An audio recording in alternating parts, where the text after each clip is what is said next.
주식시장 공매도 금지가 내년 6월까지 시행이 되고 신생아 특례대출이 내년 1월부터 시행이 된다고 합니다. 이에 따라서 주식 부동산 시장을 점검하는 시간을 갖도록 하겠습니다. 공매도 금지에 폭등했습니다. 월요일날 저는 하루 일찍 영상을 찍기 때문에 시점이 좀 다릅니다. 여러분들 참고해 주시기 바라고.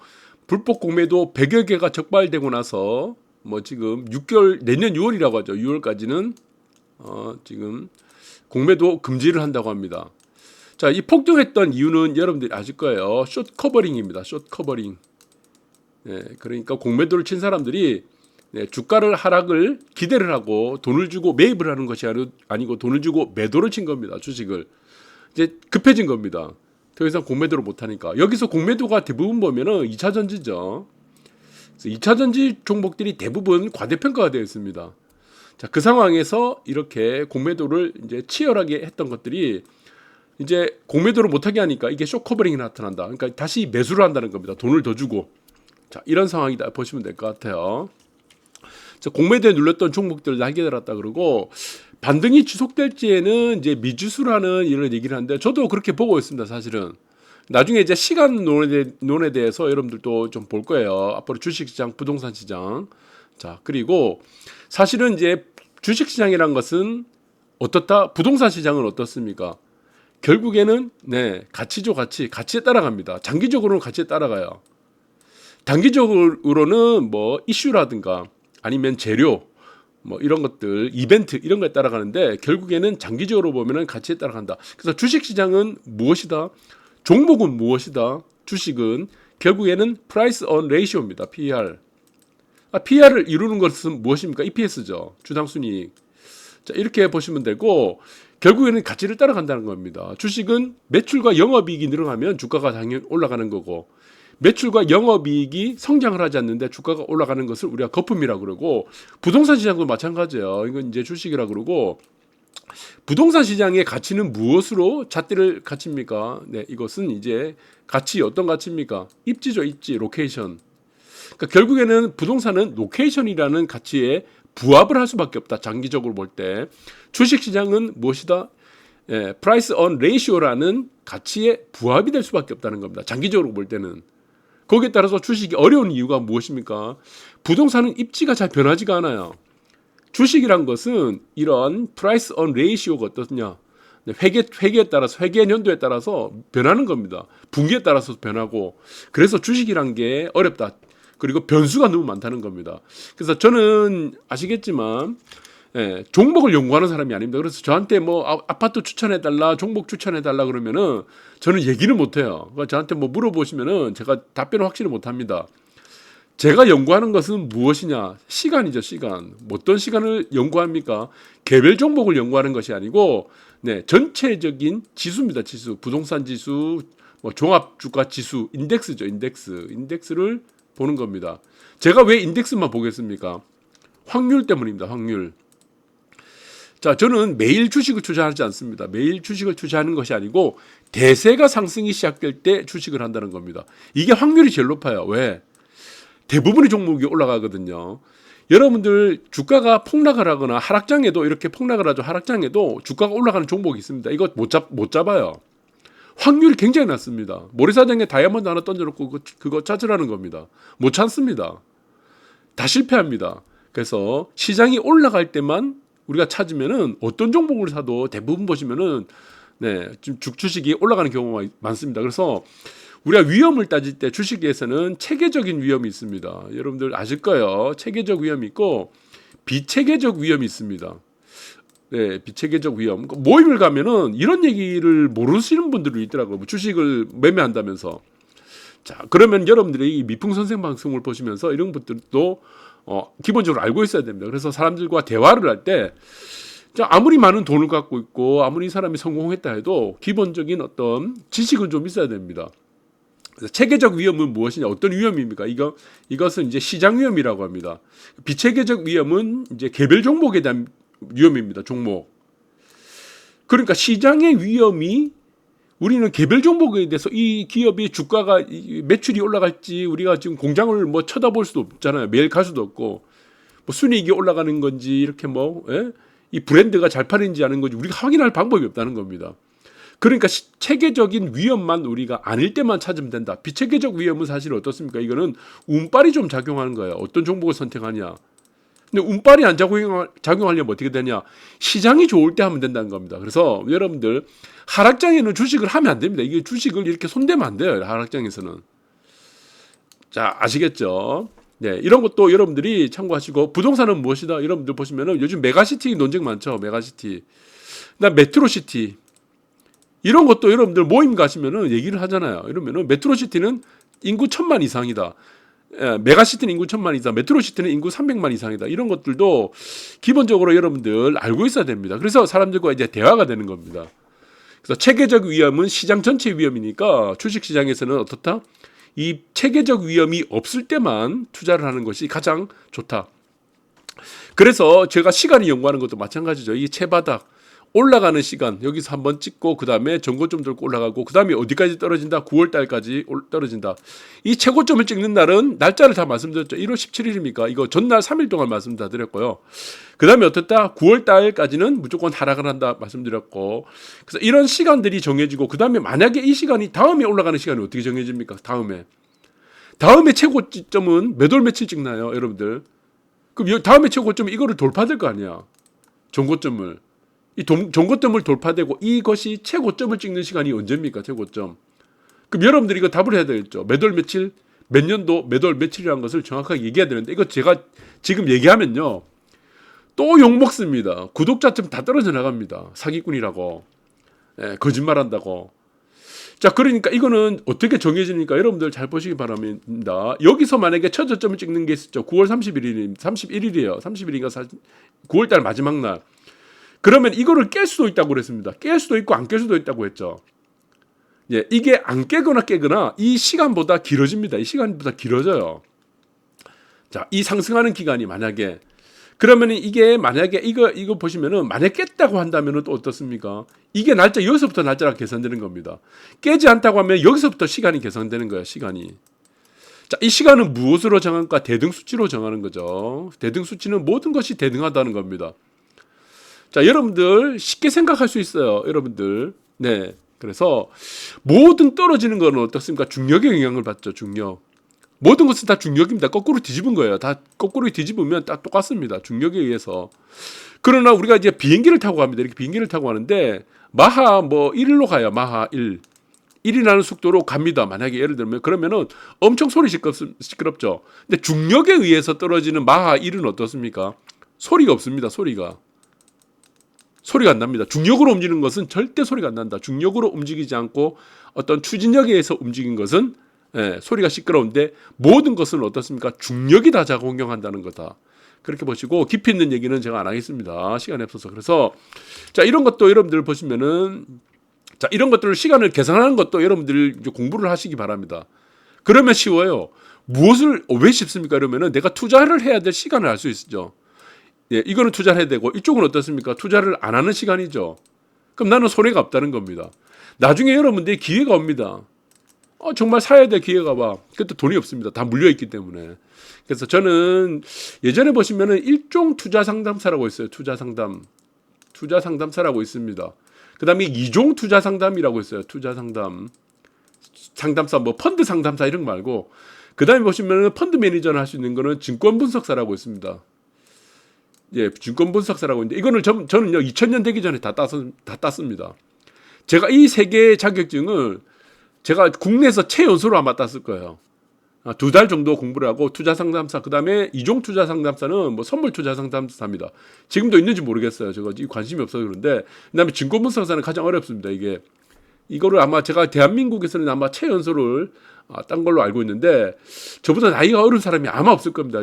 그 당시에는 지금은 모르겠습니다. 그래서 이런 것도 공부를 좀 해보시면 되고 무슨 뭐 펀드 판매 뭐 한다 이런 거는 그냥 그 은행이나 이런데 뭐 얄궂은 거고요. 증권 분석사는 굉장히 어렵습니다. 자격증 따기가. 그거는 조금 디테일하게 종목이라든가 시장 이런 것들, 그 다음에 채권 같은 경우는 듀레이션 이런 것들을 잘 보셔야 되겠죠. 자, 그래서 지금 여러분들이 알 수 있는 것은 무엇이다? 이거 기간을 알아야 됩니다. 기간. 여기를 만약에 깰 건지 안 깰 건지. 그럼 안 깬다는 건 어떻습니까? 이거는 이제 돌파가 되겠죠. 네, 그런 부분들을 보시고 그 다음에는 무엇이다? 시간을 우리가 계산해야 되겠죠. 자, 그렇게 보시면 되고, 자, 그리고 제가 한 가지 말씀드리면은 제가 먹고 있는 유산균입니다. 이거 굉장히 괜찮아요. 그래서 하루에 한 포만 먹으면 되는데 100원 조금 넘습니다. 하루에 한 포 정도. 네, 여러분들 유산균을 먹어야지 어떻게 된다? 네, 장 건강해집니다. 장이 건강해지고 특히 이제 혈당이 낮아집니다. 혈당. 암에 걸리면요, 내가 힘든 것도 있지만 옆에 사람 다 더 힘들어져요. 민폐입니다. 절대로 암을 예방해야 되는데 특히 유산균은 위암이라든가 대장암 여러 가지 암들을 장의 활동을 시키기 때문에 여기서 보시면은 네, 지금 이 제가 먹고 있는 건데 하루에 한 포 아침밥 먹기 전에 유산균을 드시면 되고 비타민 C는 식간에 먹습니다. 식사 중간에.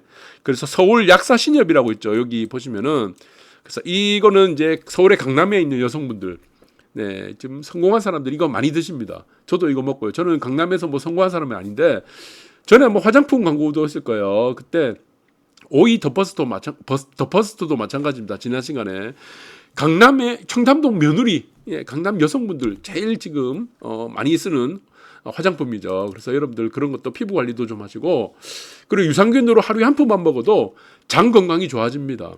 네, 예방 효과가 있기 때문에 여러분들 이거 사셔서 보시면은 저는 이거 보시면은 들어가시면은 링크에 들어가시면은 2통인데 저는 3통을 삽니다 보통. 그래서 제일 싸더라고요. 그래서 이거 한번 사게 되면은 300포니까 1년 정도를 거의 먹습니다. 1년 정도를 먹는데 하루에 100원에서 뭐 120원, 130원 정도밖에 안 됩니다. 자, 그거 투자해서 여러분들 건강을 좀 챙기시기 바라겠습니다. 그리고 이제 신생아 대출이 내년 1월부터 시행이 됩니다. 그래서 뭐 아이를 낳고 네, 거기에 따라서 이제 대출 3% 포인트를 낮게 지금 한다는데 집값 상승 요인이 되냐 이 문제가 지금 되고 있죠. 그래서 내용을 보니까 이번에 시행됐던 올해 특례보금자리론의 3분의 2 규모라고 합니다. 26조 원 규모고. 그래서 금리가 지금 굉장히 괜찮죠. 1%대 금리니까 3% 포인트 낮다 대출 한도가. 그래서 보시면은 뭐 정부 대출이죠. 이건 정부에서 하는 처음에 집을 살 때는 보통 여러분들 디딤돌 대출을 씁니다. 디딤돌. 요즘 디딤돌 대출도 금리가 높기 때문에 1%가 없어요. 네, 그래서 이게 굉장히 메리트가 있긴 한데 그리고 그래서 중요한 거는 무엇이냐? 예, 연소득 1억 3천만 원 가구당 다 해서 계산되겠죠. 그래서 뭐 자산 5억 6천만 원 이하 가구가 무주택 가구의 대상으로 한다는 겁니다. 그래서 이것도 보시면은 소득에 따라 달라진다는 거. 이게 좀 특이합니다. 소득에 따라서. 뭐 소득이 높아질수록 금리가 낮아지는 그런 거가 되겠죠. 그래서 뭐 5년간 유지된다. 그러니까 한시적으로 되는 것도 5년. 일단은 한번 대출 받으면 5년 동안은 이 금리로 저금 1%대에서 최대 3.3%니까 네, 쓸 수가 있고 여기서 한 명을 더 나오면은 또 어떻게 된다? 5년이 또 추가된다. 최장 10년을 쓸 수 있다는 겁니다. 그리고 또 포인트가 또 낮아져요. 금리는 또 0.2%를 또 낮춘다는 거고. 네, 그래서 이런 것들도 여러분들 보셔야 되는데 일본하고 좀 다릅니다. 일본 같은 경우는 어떻습니까? 일본 같은 경우는 저소득층에 대해서 우선적으로 지금 혜택을 많이 줍니다. 우리나라 같은 경우는 이걸 보니까 소득이 조금 높아 금리에 따라 달라진다는 게 좀 다르고 그리고 일본 같은 경우는 고정금리를 보시면 고정금리를 최장 35년까지 쓸 수 있어요. 네, 35년.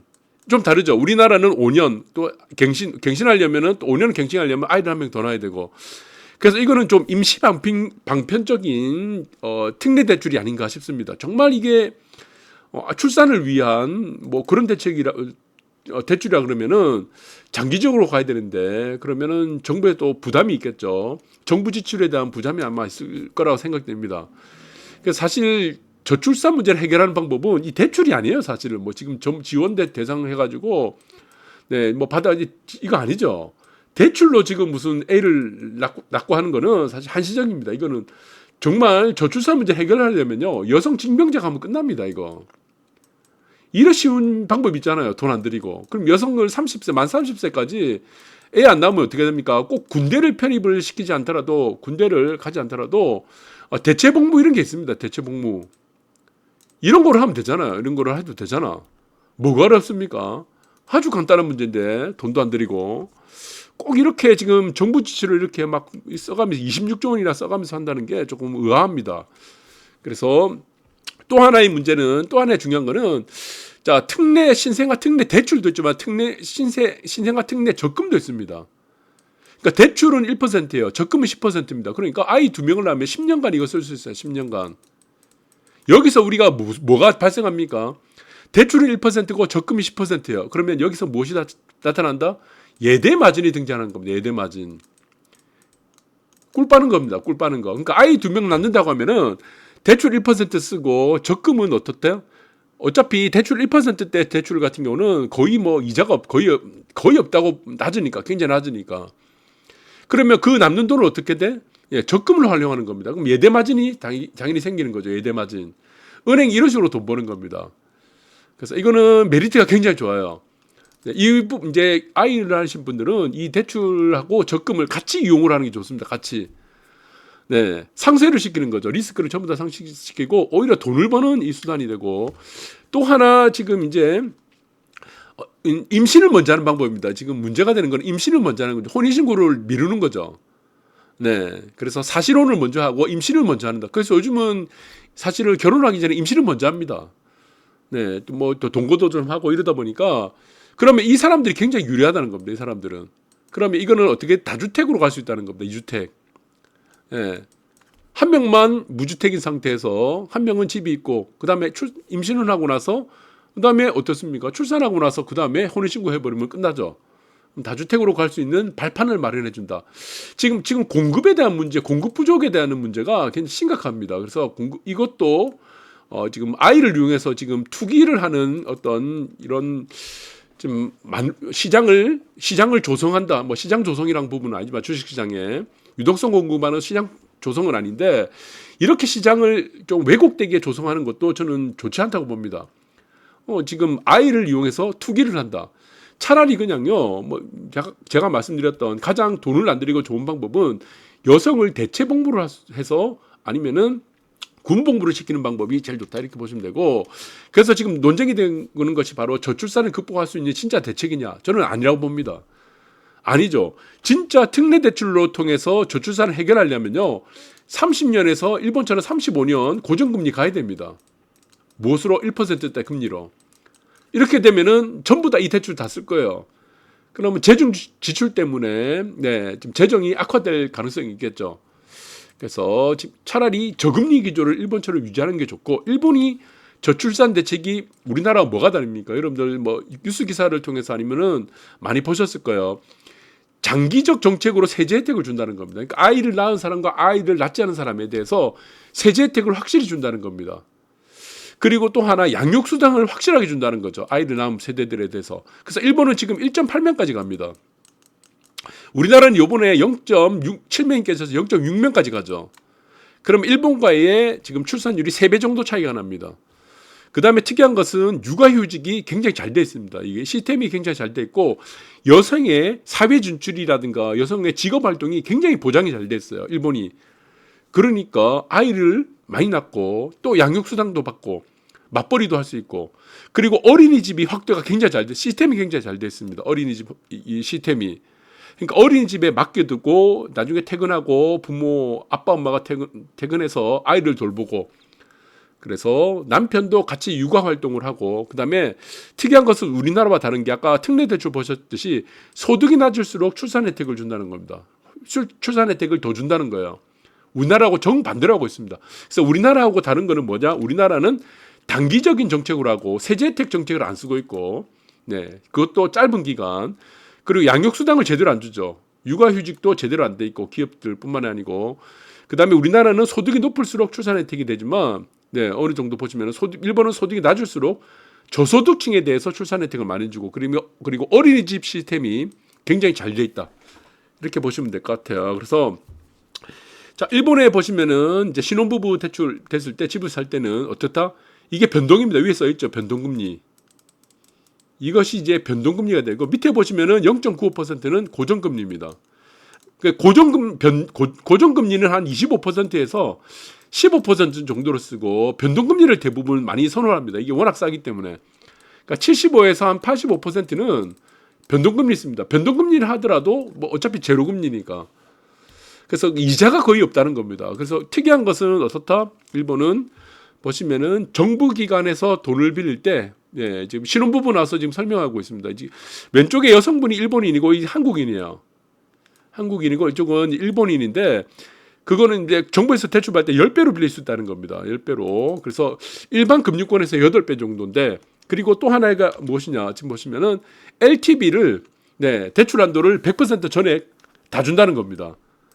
우리나라처럼 50% 10억짜리면 5억 원 선까지, 우리 디딤돌 대출은 뭐 6억짜리입니까? 6억짜리에서 5억짜리 집이죠. 5억짜리 집에서 2억 5천까지 이런 한도가 없어요. 내가 10억짜리 아파트를 산다. 일본에서는 지금 이제 10억짜리 이제 대부분 10억짜리 넘어가는 아파트가 많으니까 일본의 기준은 24평입니다. 거의 24평이에요. 예, 그래서 4LDK를 이제 LDK를 많이 쓰고 다다미 구조에서 지금은 이제 아파트를 많이 선호하죠. 보통 10억이 넘어가니까 24평이 거의 이제 10억을 넘어서니까 이거를 다 대출 받습니다. 이자가 거의 없잖아요, 이자가. 그래서 이렇게 쓰고 또 하나의 좋은 점은 신혼부부들 보시면은 연말에 세금 공제가 1% 있고 그리고 주택담보대출 받을 때 0.6% 플러스해서 또 환급 받습니다. 이거 환급 받아요. 자, 여러 가지로 시스템이 잘 되어 있다. 오히려 보시면은 아이를 낳게 잘 되어 있다는 것은 이런 부분들도 여러분들이 정부에서는 좀 보셔야 될 것 같아요. 그래서 한시적으로 5년 이런 식으로 하지 말고 차라리 여성을 징집 대상으로 하든지 아니면은 우리나라를 일본처럼 저금리 기조로 가든지 아니면은 일본처럼 35년 이런 식으로 장기 대출 고정금리와 변동금리를 선택할 수 있도록 이렇게 하는 것이 저는 집이 있어야지 아이를 낳습니다. 집이 없는데 무슨 아이를 낳습니까? 이런 거는 일본을 좀 배웠으면 좋겠습니다. 여러분들 참고하시기 바라겠습니다. 감사합니다.